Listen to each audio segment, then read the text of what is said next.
Hello and welcome back to Chapeauetry. Today's poem is one of my absolute favourites, Ode to a Nightingale by John Keats. No actual nightingales were harmed in the production of this hat. I don't think they actually even live in Newfoundland. So, here is Ode to a Nightingale. My heart aches, and a drowsy numbness pains my sense, as though of hemlock I had drunk, or emptied some dull opiate to the drains 1 minute past, and lethe words had sunk. 'Tis not through envy of thy happy lot, but being too happy in thine happiness, that thou, light-winged dryad of the trees, in some melodious plot of beechen green and shadows numberless, singest of summer in full-throated ease. Oh, for a beaker full of the warm south, full of the true, the blushful hippocrene, with beaded bubbles winking at the brim and purple-stained mouth, that I might drink and leave the world unseen, and with thee fade away into the forest dim. Fade far away, dissolve, and quite forget what thou amongst the leaves hast never known.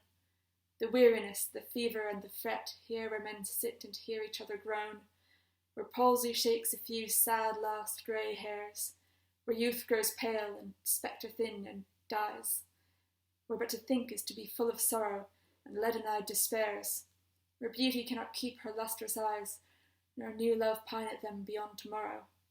Away, away, for I will fly to thee, not charioted by Bacchus and his pards, but on the viewless wings of poesy, though the dull brain perplexes and retards, already with thee, tender as the night, and haply the queen moon is on her throne, clustered around by all her starry fays. But here there is no light, save what from heaven is with the breezes blown through verdurous glooms and winding mossy ways.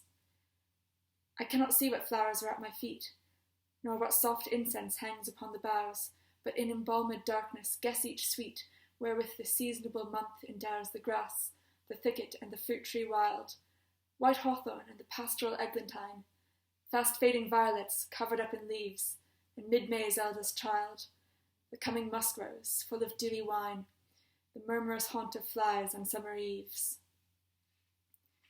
Darkling I listen, and for many a time I have been half in love with easeful death, called him soft names in many a mused rhyme to take into the air my quiet breath. Now more than ever seems it rich to die, to cease upon the midnight with no pain, whilst thou art pouring forth thy soul abroad in such an ecstasy. Still wouldst thou sing, and I have ears in vain, to thy high requiem become a sot. Thou wast not born for death, immortal bird.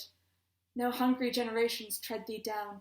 The voice I hear this passing night was heard in ancient days by emperor and clown. Perhaps the selfsame song that found a path through the sad heart of Ruth, when, sick for home, she stood in tears amid the alien corn. The same that ofttimes hath charmed magic casements, opening on the foam of perilous seas in fairy lands forlorn. Forlorn. The very word is like a bell to toll me back from thee to my sole self. Adieu. The fancy cannot cheat so well as she is famed to do, deceiving elf. Adieu, adieu. Thy plaintive anthem fades, past the near meadow, over the still stream, up the hillside, and now 'tis buried deep in the next valley glades.